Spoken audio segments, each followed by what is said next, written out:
నమస్తే అండి. నేను మీ దేవరకొండ ఉమా. సెప్టెంబర్ 7వ తారీఖు 2025 ఆదివారము భాద్రపద శుక్ల పౌర్ణమి రోజున రాహుగ్రస్త సంపూర్ణ చంద్రగ్రహణము అనేటువంటిది రాబోతోంది. ఇది భారతదేశం ప్రతి ఒక్కరికి కనబడుతుందండి.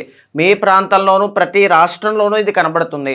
ప్రధానంగా ఈ చంద్రగ్రహణము అనేటువంటిది ఆ 7వ తారీఖు రోజు రాత్రి 9:56 దగ్గర నుంచి స్టార్ట్ అయ్యి 8వ తారీఖు అంటే 12 దాటిన తర్వాత ఆ ఉదయము AM అనేటువంటి టైంలో 1:56 వరకు ఈ చంద్రగ్రహణం కనబడుతుంది. సుమారుగా 3 గంటల 30 నిమిషాల పాటు ఈ చంద్రగ్రహణం కనబడుతుందండి. ఈ 3 గంటల 30 నిమిషాలు కూడా వెరీ ఇంపార్టెంట్ టైం. ఈ కాస్మిక్ ఎనర్జీ అనేటువంటిది చాలా హై లెవెల్లో ఉంటుంది. ఈ చంద్రగ్రహణము అనేటువంటిది శతభిష నక్షత్రం, పూర్వభాద్ర నక్షత్రం, కుంభరాశిలో పడుతుంది కాబట్టి మేజర్లీ ధనిష్ట 3, 4 పాదం వాళ్ళు కావచ్చు, శతభిష నక్షత్రం 1, 2, 3, 4 పాదం వాళ్ళు కావచ్చు, పూర్వభాద్ర నక్షత్రం 1, 2, 3 పాదం వాళ్ళు కావచ్చు. ఈ గ్రహణాన్ని ఎట్టి పరిస్థితుల్లోనూ చూడకూడదు. ఆ సమయంలో కొన్ని జాగ్రత్తలు ఏమిటి అంటే, ఆ సమయంలో భోజనం చేయొచ్చా? ఆ సమయం జనరల్లీ రాత్రి కాబట్టి భోజనం చేయాల్సిన అవసరం ఉండదు. కాబట్టి అయినా సరే 7వ తారీఖు రోజు రాత్రి సూర్యాస్తమయం అవ్వకముందే భోజనం చేయడం వల్ల, సరైనటువంటి ఆహార నియమం పాటించడం వల్ల చక్కని ఆరోగ్యం ఉంటుంది. దాన్ని బాగా గమనించండి. గర్భిణీ స్త్రీలైతే ఆ సమయంలో ఎలాంటి అవస్థలు పడాల్సిన అవసరం లేదు. అర్ధరాత్రిది వచ్చి వెళ్ళిపోతుంది కాబట్టి ప్రశాంతంగా నిద్రలో వెళ్ళిపోతుంది కాబట్టి భగవన్ నామస్మరణ చేసుకుని పడుకోండి. ఎలాంటి అవస్థలు ఇబ్బందులు ఏమీ రావు. ప్రత్యేకమైన నియమాలు అవసరం లేదు. ఇంట్లో ఉండి నిత్యము ఆరాధన చేసుకునేటువంటి మహిళలు, దైవారాధన చేసుకునేటువంటి వాళ్ళు పూజా సామాగ్రి తర్వాత ఇల్లు శుభ్రం చేసుకోవడం ఎప్పుడు చేసుకోవాలి అనుకుంటే 8వ తారీఖు సూర్యోదయం అయిన తర్వాత ఇల్లు శుభ్రం చేసుకోవడం, పూజా సామాగ్రి మొత్తం అంతా కూడా దేవుడి యొక్క చిత్రపటాలు కావచ్చు, దేవుడి యొక్క విగ్రహాలు కావచ్చు, అన్నీ ఒక్కసారి శుభ్రం చేసుకుని అన్నీ చేసుకోవడం 8వ తారీఖు సూర్యోదయం అయిన తర్వాత చేసుకోవాలి. అయితే ప్రధానంగా ఏమిటి అంటే, ఈ యొక్క చంద్రగ్రహణ సమయంలో ఏమేమి చేస్తే మంచిది అంటే, ఎవరైతే స్పిరిచువాలిటీ కోరుకుంటూ ఉన్నారో, మెడిటేషన్ ప్రాక్టీస్ చేస్తూ ఉన్నారో, మంత్ర అనుష్ఠానం చేస్తూ ఉన్నారో, లేకపోతే మంత్రసిద్ధి కావాలి, దైవబలం కావాలి, కష్టాలు ఎక్కువగా ఉన్నాయనుకున్న వాళ్ళు చంద్రగ్రహణ సమయంలో ఏ గ్రహణమైనా సరే ఒక్క నిమిషాన్ని కూడా వేస్ట్ చేయకుండా తనకున్నటువంటి ఉపదేశం ఉన్నటువంటి మంత్రాన్ని సాధన చేయడం ద్వారా కానీ, అనుష్ఠానం కానీ, శ్లోక పారాయణ కానీ, మెడిటేషన్ కానీ ప్రాక్టీస్ చేయడం వల్ల అపారమైనటువంటి శక్తి అనేటువంటిది వస్తుంది. ఆరా అనేటువంటిది కొన్ని వందల రెట్లు డెవలప్ అవుతుంది. ఈ విషయాన్ని బాగా గమనించండి. ఎవరైనా సరే చేయొచ్చు. మీకు ఇష్టమైనటువంటి దైవాన్ని, కులదైవాన్ని తప్పకుండా ఆరాధన అనేటువంటిది చేయండి. అయితే ఈ పూర్వభాద్ర శతభిష నక్షత్రం, ధనిష్ట 3, 4 పాదం వాళ్ళు ఒకవేళ గ్రహణాన్ని చూసినా చూడకపోయినా ఎలాంటి పరిహారము ఆచరించాలి అనేటువంటి చూస్తే 8వ తారీఖు సూర్యోదయం అయిన తర్వాత ఖచ్చితంగా దానం చేయాల్సినవి కేజీంపావు బియ్యం దానంగా ఇవ్వండి, మినువులు దానంగా ఇవ్వండి. ఎందుకు అంటే రాహుగ్రస్తము కాబట్టి మినువులు దానంగా ఇవ్వాలి. వెండి చంద్రబింబము చిన్నది, ఎంత చిన్న సైజ్ అయినా పర్వాలేదు మీ శక్తి బట్టి వెండి చంద్రబింబము అనేటువంటిది ఒకటి దానంగా ఇవ్వండి. చిన్న రాగి పాత్ర అనేటువంటిది ఒకటి దానంగా ఇవ్వండి. నువ్వుల దానము అనేటువంటిది చేయండి. ఒకవేళ ప్రత్యేకించి పూర్వభాద్ర నక్షత్రం వాళ్ళు కనుక మీరు చూస్తూ ఉంటే వీటితో పాటు కేజీంపావు శనగలు దానంగా ఇవ్వండి. లేదా నానబెట్టిన శనగలు ఆవుకు తినిపించడం వల్ల మీకున్నటువంటి దోషం తొలగిపోతుంది.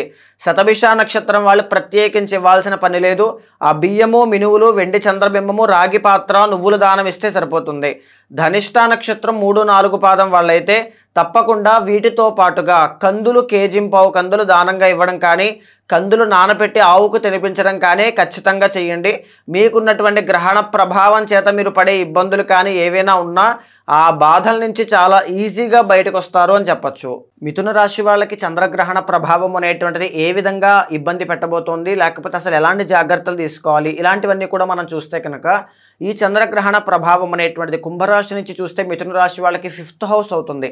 దీనివల్ల ఈ యొక్క మానసిక ఒత్తిడి కానీ, మనశ్శాంతి లేకపోవడం కానీ, సంతాన సమస్యలు కానీ, ప్రేమ వ్యవహారాల్లో అపజయాన్ని చూడడం కానీ, బిహేవియర్లో చేంజెస్ రావడం కానీ, కొత్త కొత్త అలవాటు చేసుకోవడం గ్రహణ ప్రభావం తర్వాత నుంచి, లేదనుకుంటే వ్యాపారంలో ఒడిదుడుకులు ఎక్కువగా ఉండడం, కొలీగ్స్ కానీ సిబ్లింగ్స్తో గొడవలు రావడం కానీ ఇలాంటివి చూసే అవకాశాలు ఎక్కువగా కనబడుతూ ఉన్నాయి.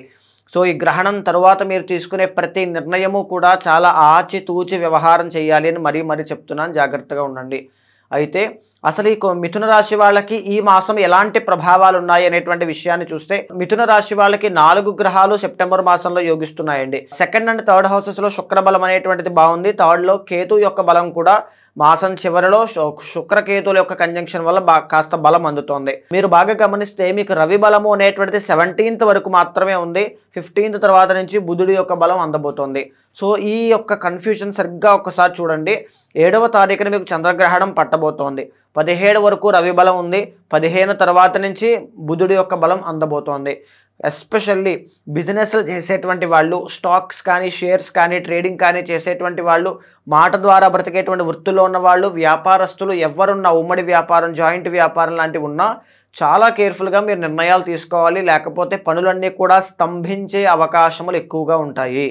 తర్వాత ఇంకొకటి ఏంటి అంటే 17వ తారీఖు వరకు మాత్రమే రవిబలం ఉంది.